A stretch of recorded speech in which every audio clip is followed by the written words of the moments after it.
How many people think they know it all? Okay, I'm glad you didn't raise your hand, but how many people act like you know it all sometimes? Okay, be honest with yourself, right? We do. We act like we know it all sometimes. We know we don't, but we act like we do.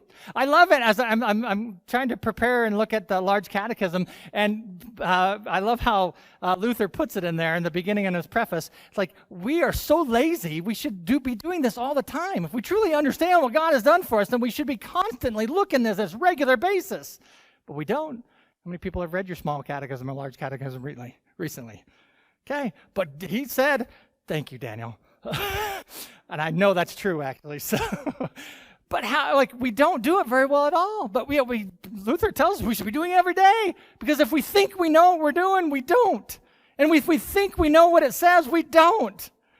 We need to constantly be trained and taught.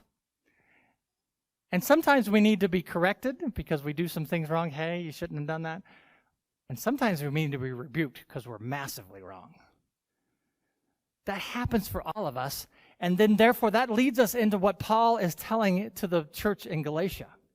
He tells us in verse 1 of chapter 6, brothers, if anyone is caught in transgression, you who are spiritual should restore him in the spirit of gentleness.